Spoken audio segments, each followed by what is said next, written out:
Allow me to reintroduce myself. Welcome to Game Time with Hubb, your all-access pass to the hottest stories in football, basketball, boxing, and wrestling. Whether it's game-winning touchdowns, buzzer beaters, knockout punches, or jaw-dropping suplexes, we've got it all covered. Here's your host, Hubb. What's up, everybody? Welcome to another episode of Game Time with Hubb. And we back again. It's been a minute. I think the last one was beginning of March. I think it was before the Elimination Chamber and the tank fight. A lot has happened since then, man. But today, we're going to get into some NFL updates, talk a little NCAA, and just like a little, wrap-up. Got NBA, they're heading towards the playoffs in about like a month, so everything over there is heating up. We're talking about seedings and everything. NFL, in the mix of, the free agency, the drafts around the corner. It's a lot of signings. We're going to get into a little bit of that as well. Let's kick it off, man. Let's kick it off with the NFL first. Basically, from breaking news, man, ESPN looking at like a $2 billion power play. So they're reportedly about to drop $2 billion. That's basically the setup with the NFL media. They're looking at to own like NFL Network, Red Zone. So I don't know, man. If that does fall through, like, what is it going to look like? Like, are all the NFL Network content, the Red Zone, would that be on like ESPN Plus? Like, I don't know. It'd be folded into like everything is owned by Disney over there. ESPN. So I'm curious to see how that right there will look. I had read something about Scott Hansen, the voice of the Red Zone, trying to renegotiate a contract or getting pulled to another network maybe. So I don't know, man. We'll see how all of that shake up, with that. I'm very, very curious, man. But two Billy, man, that's crazy, man. The NFL, the best sport, you know what I mean? In the country, you could argue about the world, whatever, but the world stops for the NFL. Ain't like when there's football on, everything stops. Like I argue with people all the time when they talk about NBA. Now I love the NBA, but I always say, man, nobody's having finals parties or All-Star Weekend parties, none of that. But it's always a Super Bowl party. You feel me? But moving on, man. About some proposed rules. And this is very interesting, y'all. The Detroit Lions have proposed an intriguing change to the playoffs. With the seeding, the base is solely on their regular season records rather than the divisional champs. You know what? I like this. I like it a lot, and I feel like this is how it should be because I don't like seeing when a team has a very good record, but they can't get a division because the other team in the division won a couple more games, but then you're on the road in the playoffs and going to go play a team that's barely over 500. You know what I mean? Because they won their whole division. Like, let's take an example, the NFC South. Like the teams that come out in the NFC South, like, bro, you should be on the road. Like how is it that like the Commanders go on the road to go up there to Tampa, and they got the better record, So I really feel where the Detroit Lions are coming from. I feel like this is how it should have, like it should always be. And I understand the other side of it. Oh, we won our division. We deserve to have a, like a home playoff game. But the thing is that, like there's other teams that, their records are better. I mean, that's the way it should be seeded. I think if it was reseeded that way, you probably see a lot more. It probably wouldn't be upsets because the team, like, I mean, you're supposed to win, but I feel like, yeah, like they need to go ahead and change that. And also the Green Bay Packers are proposing to eliminate the tush push, what Philly uses. Brotherly shove, however they want to call it, I don't know. In my humble opinion, like, I don't mind it, but at the same time, the defense can't mirror what the offense does, so it should be, like banned or whatever, like, because the way that they're lined up, if you think about it, it's like basically like a push. On defensive side, you are not allowed to push. So you can't push the guys in front of you. You know what I mean? So just go ahead, man, and get rid of it. I understand, and that's why you cannot stop it because you can't mirror what they're doing to put force towards force. You feel me? So we'll see how all that plays out. But as far as like NFL free agent signings and everything, man, just a few days ago, Jameis Winston signed with the New York Giants. A 2-year, $8 million deal. You know what? I looked at it and I seen it. I was thinking that Russell Wilson was going to go there, and he could very well still go. I mean, who knows? But it looks like right now the Giants are focusing on drafting a quarterback in this year's draft, and Jameis Winston is going to be more like a mentor, bridge type role to the young quarterback that they're going to bring in. Is it going to be Cam Ward? Maybe it's going to be Shedeur Sanders. I don't know. But the way that the Giants are moving, that's what it feels like to me, that they're going to be going towards a quarterback in this year's draft. Then we got Aaron Rodgers over here. So he made a visit to the Pittsburgh Steelers a few days ago as well, and no contract. There's been rumors about the Vikings, but the Vikings already said they're already stuck on JJ McCarthy, which they should be. I feel like the Pittsburgh Steelers is a good fit for Aaron Rodgers, especially with the acquisition of DK Metcalf over there. You already got George Pickens. You already got the tight end and Freiermuth. Like, the Steelers have weapons, and like they need to go ahead. Like Aaron Rodgers, I feel like he just like, I don't know, but is he on the tail end of his career? Yes, but you put him in a situation with these kind of weapons, can he get the job done still? Probably yes. I mean, would this make the Steelers a Super Bowl contender? No. Playoffs, yes, but Super Bowl, no. I feel like it still runs through Kansas City. I feel like you still got teams over there like Baltimore that's in the same division as the Steelers. Nah. Like, you still got Buffalo over there. Nah. I feel like it'd just put the Steelers in, playoff situation, but as far as like Super Bowl, not at all, man. Not at all, man. So, with Aaron Rodgers possibly going to Pittsburgh, Jameis Winston signing with the Giants, and it looking like the Giants going to go towards drafting a quarterback, where does that leave for Russell Wilson? Is it going to be the Browns? Like, I don't know. But the Browns also hold a high draft pick as well. They could very well draft a quarterback. We know the situation with Deshaun Watson and everything, the injury, but the Browns has pretty much been like QB hell. So I don't know, man. I have no idea where Russell Wilson will end up. I still think he got a little bit left in the tank, and maybe it's going to be the Browns.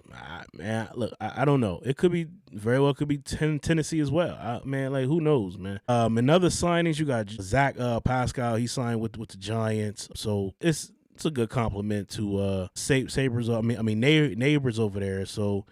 They just got to figure out the quarterback situation. I know they got, Jameis Winston, but he's not going to be a long-term situation. As we said, they probably going to go ahead and draft a quarterback. The Vikings, on the other hand, they had already said, listen, like, we're going to move towards JJ McCarthy. Sam Darnold, he left for Seattle. It's crazy. He left for Seattle and they ain't got no receivers. Like DK left.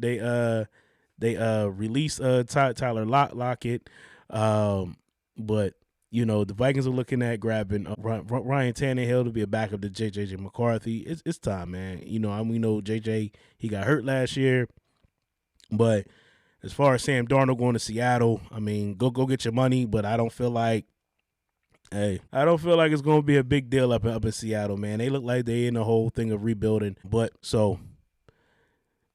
The Vikings might go get a solid backup in Ryan Tannehill, so stay tuned for that. And then you got the Chiefs over here. They staying busy, man. They re-signed Hollywood Brown. They re-signed Nick Bolton. They added a couple guys to the offensive line. Jalen Moore, to help protect Patrick Mahomes. We all watched the Super Bowl. We seen that, yeah, man, it definitely is needed. That offensive line help. They also signed in Kristen Fulton to help out with that secondary over there. So, and they got the franchise tag on Trey Smith, so they keep their offensive line intact. Let's see what happens with them. Listen, maybe they can get back to, the Super Bowl, and maybe they can go in and win it, man. Who really knows, man? But it's a lot more to come. Let's shift gears to the NFC for a minute. You got the Cowboys. They went ahead and signed Paris Campbell. They added some speed. You losing Brandon Cooks, who just signed with the New Orleans Saints. So I guess it's basically like a filler. It's like a filler. You got the Commanders on the other side, man. Look, they went ahead and traded for Deebo Samuel. So that right there is a pretty good pickup. A nice compliment to Terry McLaurin. Do I think Deebo Samuel, do I figure it's going to be like the same as he was for the 49ers when he was healthy? No, he got a lot of wear and tear, but you over there, they already got a okay, wide receiving core over there. It's pretty solid. Adding somebody like Deebo Samuel over there will help it out. You got Terry McLaurin over there, straight baller. They also signed, they also traded for Laramie Tunsil. They gave up a pile of draft picks for him. They trying to protect Jaden Daniels. I would like them to see make more moves on the defensive side of the ball, because I felt like you guys need a couple edge rushers over there. You got to start going after the quarterback. I felt like the offense was pretty okay. You add in Debo, which is cool. He can, a nice gadget player. Laramie Tunsil, one of the best tackles in the league. So that right is pretty solid too. But got to work on that defensive side of the ball. Really went through like the Seahawks, and they basically cleaning house. But you brought in Sam Darnold. Good luck with that. As far as the Eagles go, man, the champs, man, they making a lot of moves, man, and I've been reading a lot of posts from many different fans, and they're like, "Oh, what is Howie doing?" I mean, you guys don't have that much money in the cap, so you have to let some guys got to go. Mekhi Becton had signed with the Chargers. Milton, the defensive tackle, he went ahead and signed a nice deal with New England. And then you trade C.J. Gardner-Johnson to the Texans. They received like a guard in return, but Keon Green. They also flipped Kenny Pickett over there to the Browns for another backup quarterback. They're moving pieces, but I mean sometimes you have to do it because you got to look at, they have to pay, other guys. Like you got guys like that's going to need to be paid coming up soon. So it's what it is, man. When you spend that money, you win a championship. Those guys that are coming up free agency, man, they looking for that bag. Like Darius Slay signed with the Steelers. I know it wasn't for much, and he's on the tail end of his career, but like Philadelphia didn't have that much money over there. So you got to do what you got to do, and I think Lane Johnson, he also got like a pay raise with Philly as well. Speaking of Philly, Brandon Graham, man, he called a career after 15 seasons. He's look. BG's a big deal in Philadelphia. He's the heart and soul of that defense. He's good around the city. Most memorable play for him is not a memorable play for me. The strip sack on Tom Brady in that Super Bowl. So I'm a Pats fan. Just happen to be living in the mix of Eagles country. But shout out to BG, man. You had a heck of a career. Way to go out, man. You go out as a 2-time Super Bowl champion, fresh off the Super Bowl win in February. Would like to see what's next for you. Will you be getting a job on the staff? I could see that because he's like a big time mentor to those guys in the locker room, especially the younger guys. Like I said, that dude's the heart and soul of the defense. It'd be pretty cool to see him get like some type of job within the team. Maybe he might move on to media. Who knows? Like you see what happened with Jay Stace and Kelsey, that man is blowing up, man. But shout out to BG, man. You stay loyal to Philly. You battled through a lot of injuries. You battled through the doubters as well. Most importantly, you are a Michigan man. I'm a Michigan fan, so salute to you, bro, man. One heck of a career. If I can only have that at a strip sack back. But that's about it, man, for like the NFL wrap up. big moves, man. We got the draft around the corner. I'm looking forward to it. I'm really interested in seeing where Russell Wilson will end up at. Also, you got Stephon Diggs out there. I want to see where he ends up at. He just met with New England a few days ago. And you know what? I feel like that would be a good spot for him. Well, not to win, but it'd be a good spot for New England to sign him. I still think Diggs goes to like a contender somewhere down the line. But as far as New England, you should have offered that man a contract. Like, even if he is ready or not, I know he had took like a physical and everything, but the thing is that you have guys, wide receivers on that team that can use a veteran like Stephon Diggs in the room. Somebody that's going to help them out. Somebody's going to give them some pointers. You got guys like a Pop Douglas. You got guys like a Javon Baker. You got guys like Jalen Polk who could benefit from a guy like a Stephon Diggs, like worth ethic, like points and tips of being, a pro, somebody that is like a vet, one regarded as one of the best wide receivers in the league. Like certain things you just got to think about. As far as the Patriots, like I said, I'm a Pats fan. I don't know what they're doing, man. So, they were a 4-win team yesterday. Last year. They signed a whole lot of defensive guys, which was pretty cool. We got a couple of edge rushers, but looking like a 5 to 6 win team, man. But I'm just gonna keep it a buck, man. But that's it for like our NFL wrap up. Like I said, the draft's around the corner. I'm interested in seeing where guys like Stephon Diggs, Russell Wilson is going to end up at. Amari Cooper too, he's also out there. It'd be nice to see like where all these guys are going. Hopefully we'll find out within the next couple of weeks. Before the draft, maybe not. Let's shift gears a little bit, man. Let's talk a little NCAA, man. Look, March Madness is heating up, and the games is about 11:45 on my time. The game's about to start coming on in a little bit, but it's been a good 3 days so far, man. Like Thursday, Friday, Saturday, and normally like every year, that's why I like like March. It's like the best sport, the best like month for like sports, 'cause you got everything going on. You got NFL with the free agency stuff.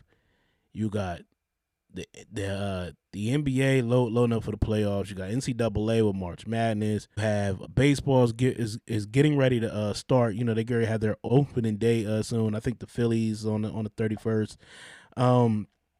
It's just a good month for like sports, especially March Madness. It's like the Thursday and the Friday. I know people take off from work just so they can sit back, kick it, watch the games.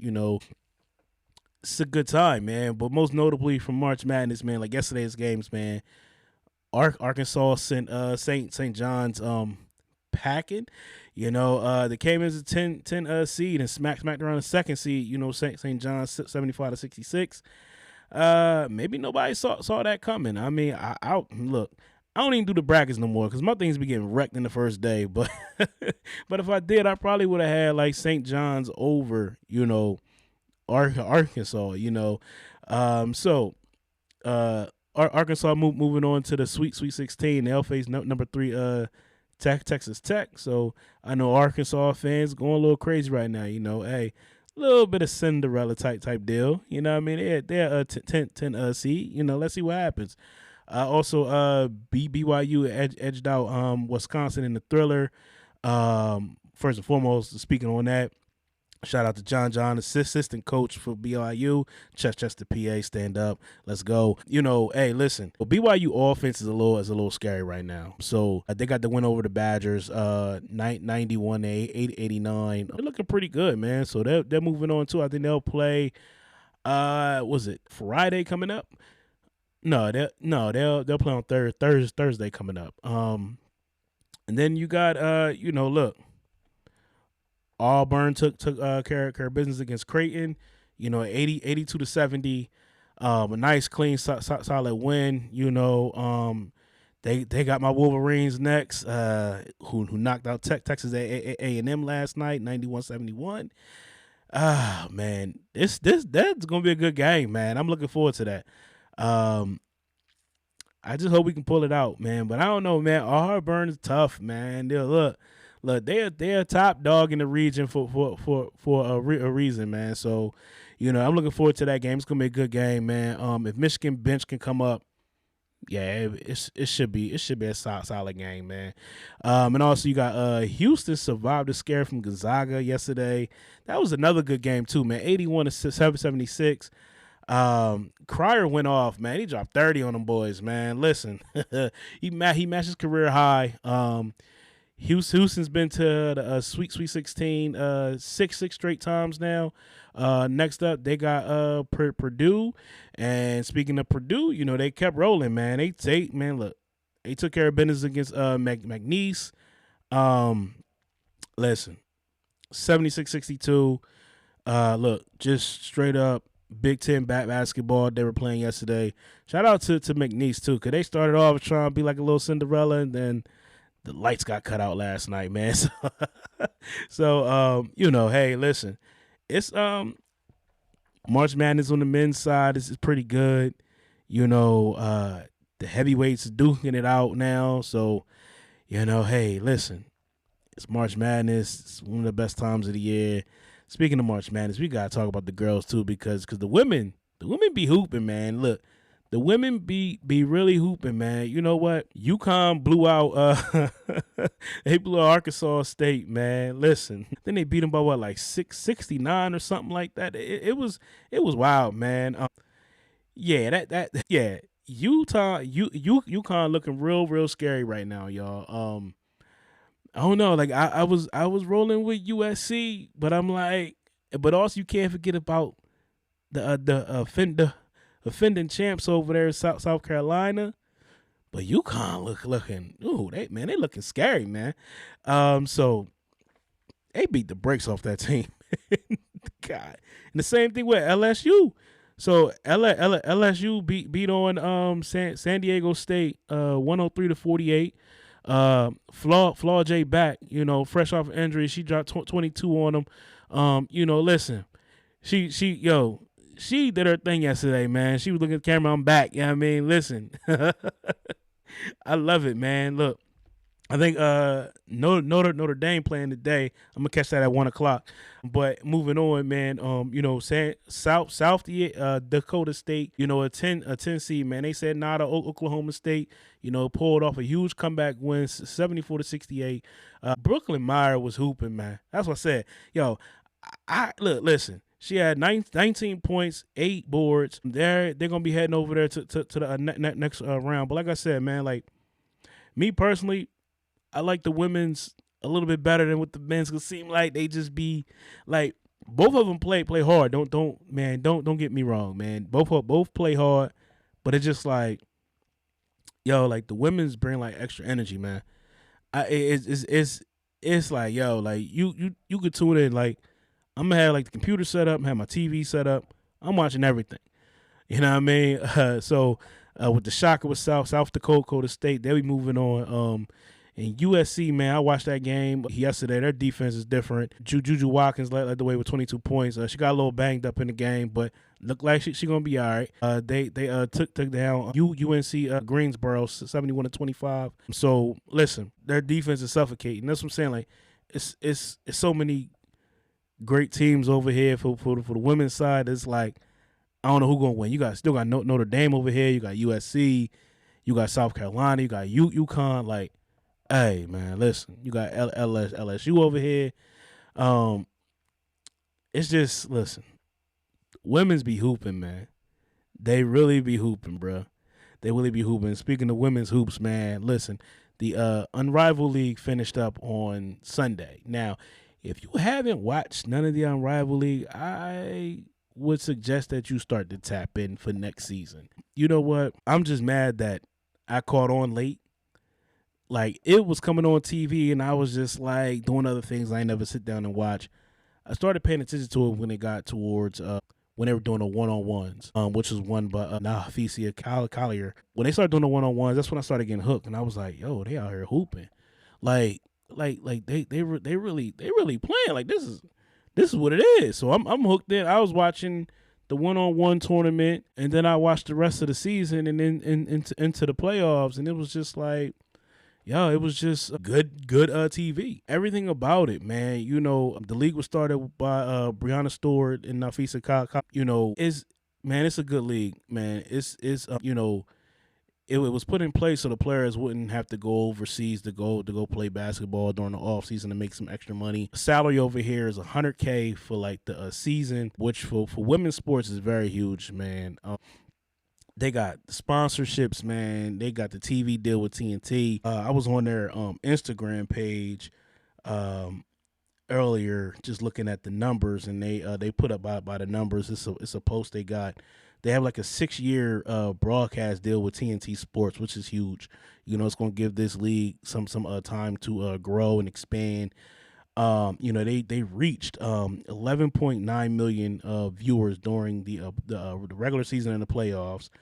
They had a 221,000 average viewers through the regular season and the playoffs. The social media impact, 730,000 followers accumulated in 10 months since announcement across unrivaled channels. Over 947,000 in combined players' social media follower growth between January and March, which means like the players that are in the league are increasing their fan bases and everything. I've been following a lot more players in this league as I've been watching these games, and I'm learning about different players and seeing them, because like I do watch the WNBA and I try to watch as much as I can, but it's so many games. Like you know what I mean? Like they come on all different times of the day, night. So it's hard to, you know, just to sit up here and watch. Plus sometimes I don't get certain channels. So, you know, like I get whatever's coming on. Like, you know, if they come on like ESPN, they come on like ABC, CBS, wherever they come on. You know, but like those Chicago based channels like Ion or something like that, I don't, you know, get it. So I'm not in Chicago. You know what I'm saying? But as far as like their sponsorship, you know, they got 20 plus signed sponsors. You know, it's helping them grow, man. The ticket sales for this was over $1 million throughout the regular season, and their merchandise is over $1 million. Now, I had went on the website, and I'm thinking about I'm gonna grab a T-shirt or something. Just, you know, I'm showing my support, and I'm gonna wear it on the pod. You know, I'm chopping it up with y'all. But you know, I feel like this right here was a good move, man. It's a good move. Not only is it, you know, it's helping out, you know, the women in the league by letting them know they ain't got to go overseas to go make extra money. But also, the Unrivaled League is going to help build the NBA, in my opinion. Like, when you see these girls play, well, women play over here, you're going to be interested in wanting to see the WNBA more. Like, I went to a WNBA game last year, took my daughter. She's getting into basketball and everything. And I got opportunity to see Diana Taurasi play, which was cool. So I'm looking forward to going back this year. Looking at the Unrivaled, now I'm sitting here like, I hope that it can really expand to go to like different states or something like that throughout their season. But you know, I'm thinking about going to Orlando.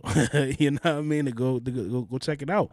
I mean, it's live, man. It's real good, man. I know like the championship game was last Sunday. To beat the Rose BC, you know, they beat the Vinyl.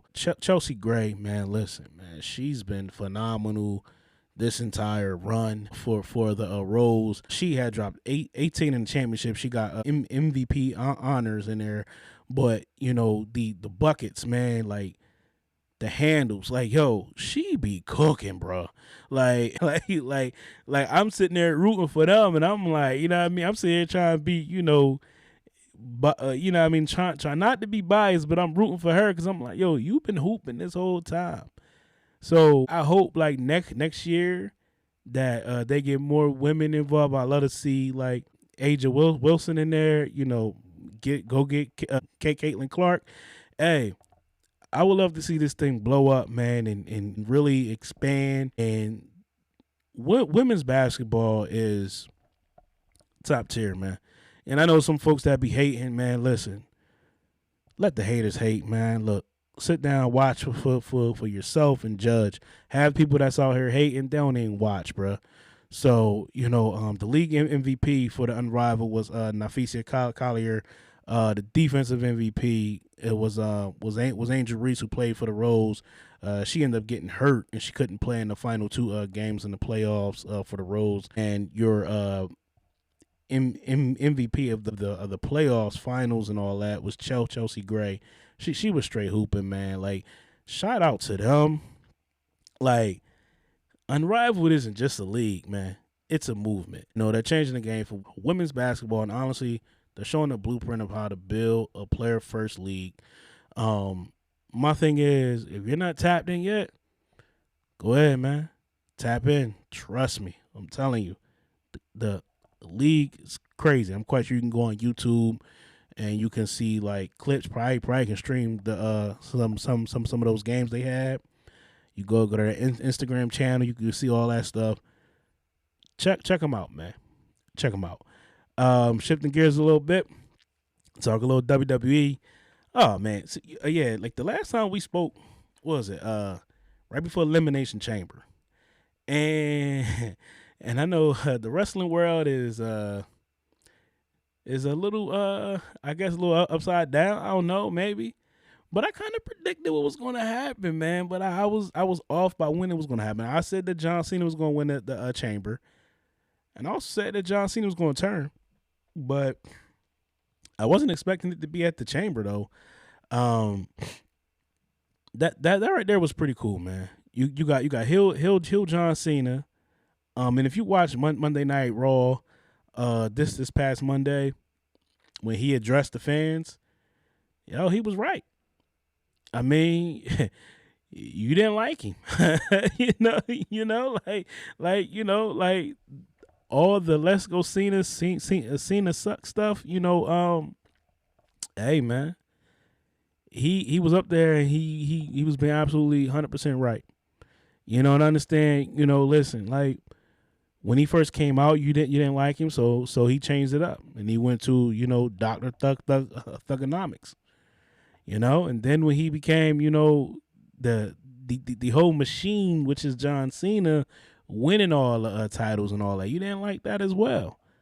So it's like, and when he announced when he got hurt with his tricep, you was cheering that he was leaving, like so him turning heel and him giving the fans, his the kiss. Hey man, look. It's justified. Now, do I think he's going to win at WrestleMania? Yes. If he's going to be performing throughout until the end of the year, why not put the belt on him? Let him go ahead with their final run. They're already advertising for Backlash, was going to be in St. Louis, and the two guys that are in the advertisement is Randy Orton and John Cena. So why not?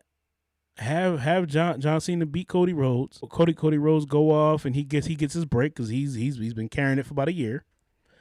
Let that main event in Backlash be Randy Orton versus John Cena. Add the final chapter to their historical rivalry. That right there would be cool. And I could see like Cena dropping the belt maybe around SummerSlam probably. There you go. Other news, man, like you got the triple threat match is going to happen at Mania. You got Roman Reigns, Seth Rollins, and CM Punk, which honestly, man, I don't see why CM Punk's in it, but I get it. He got some ties to like the Shield, but this should really be a thing between. He also got ties with Paul Heyman, but this should really be a thing between Roman and Seth Rollins. Like, that's what we really want to see. we want to see them fight, get the rest of that Shield stuff out, because Seth Rollins is the reason why Roman is the way he is. The reason why he, became who he is. You know what I mean? Like when he turned his back on, Dean Ambrose, Jon Moxley, and Roman, it set him off. It turned him into what we got now, the tribal chief, like the way he treated Jey Uso, which also helped Jey Uso blossom to where he's at now, which is like, they should have had that match, man. But I got a feeling that Paul Heyman might end up turning on Roman Reigns in the match because of CM Punk. He's talking about this little favor that he owe him. So I don't know, man. I don't know, because CM Punk is looking for his WrestleMania moment. Whether his WrestleMania moment is to get a win at WrestleMania or it's to be in the main event, I don't know. But one thing for sure, man, it should have been Seth Rollins versus Roman Reigns. We'll talk more about that as it gets closer to WrestleMania. You got the Cargo came back, at the Chamber. She beat the brakes off Naomi. Naomi ended up getting her lick back yesterday. So we found out that Naomi is the one that pushed Jade. Yeah, I mean, everybody's speculating it was Bianca. It could very well be. I mean, we still don't really know. I mean, like Naomi said it, but we don't know if Bianca was behind it. Like, they've been going back and forth on Twitter too. That's the funny part, man. They all be going back and forth on Twitter, like, and it's like they bringing it out, and it's real cool, man. All these storylines that they doing, and they're playing it out in front of us, so that's pretty cool. But speaking of the other, like the other championship match, the other main event for WrestleMania is gonna be Jey Uso versus Gunther. Yeah, I got my Jey Uso shirt ready for Mania. I ain't even gonna wear it yet. See, I got my Roman Reigns joint on today. Speaking of that, I am also affiliate with the WWE shop. I'll be posting the link in all my bios across platforms, so check it out. Go get your gear. But anyway, just back to like Jey Uso. They're building him strong, and now people getting mad because he squashed Theory in a quick match. Like, I mean, come on, you like they have to do it. I mean, because Jey Uso's going to win the title. Now I see people talking about they don't want him to win the title. Like, oh, he's mid. It's like, you can't please online keyboard wrestling fans, but the people in the stadiums, man, they be lit. Like, when he comes out, like, everybody's rolling with Jey. But Jey, I'm rocking with you, bro. Let's get the Mania, crash out on Gunther, and bring home that title. You know what I mean? Like, come on now. Let's go, man. 4 letters, 1 word, yeet. That's my man, yeet. But yeah, so I'm looking forward to that. We'll be talking more about WrestleMania. I'm thinking more about having an episode just talking about some old school wrestling. I might bring on a guest or two and just like chop it up. So let me know what y'all think, man. But we closing out today. It's been a good. It's been good chopping it up with y'all again. Trying to be more consistent. A lot of things, man. Life be lifing, man. You get pulled in every single direction, man. But but this right here is the therapeutic. You know what I mean? For me, right here to get on here talk sports. We'll have more NBA updates. When we get back on for the next one. More NFL stuff. I'm definitely gonna be back on here before the draft. I'll be back on here before WrestleMania. I'm having a WrestleMania show. I'm gonna just dedicate a show to just like WrestleMania. That might just be where we talk about some old school wrestlers and probably some like WrestleMania moments. I think that'll be pretty cool. But hey, listen, enjoy all the basketball today. If you like baseball, enjoy some of this baseball. That's Gary. Come on. Me, I'm not real big on baseball. I like baseball when it gets towards like the playoffs and all. I like the October baseballs. It's just long to me. Like, when I'm in the stadium to watch a game live, I can do that, and I feel like that's more exciting than just watching it at home. But I can watch it at home if it's the playoffs. I'm looking forward to the NFL draft coming up. I'm looking forward to the rest of this NCAA. Like, I'm about to hop off here and catch some of the men's, and I'm gonna flip over watch the Notre Dame women's play. So I think they play in Michigan today. But that's it, man, for us today, man. Listen. Y'all be cool out there, man, and until next time, you already know what it is, man. Thanks for listening to Game Time with Hubb. We're on Odyssey, Spotify, Apple, anywhere you get your podcasts. Follow me on Instagram, man, at Hubb Legacy. The same tag for TikTok. Facebook is Game Time with Hubb. So until next time, man, it's your boy, and I'm signing out. Y'all be safe out there. Peace. Thanks for checking out this episode of Game Time with Hubb. Make sure you like and subscribe on your favorite podcast platform so that you never miss Game Time action. See you next time.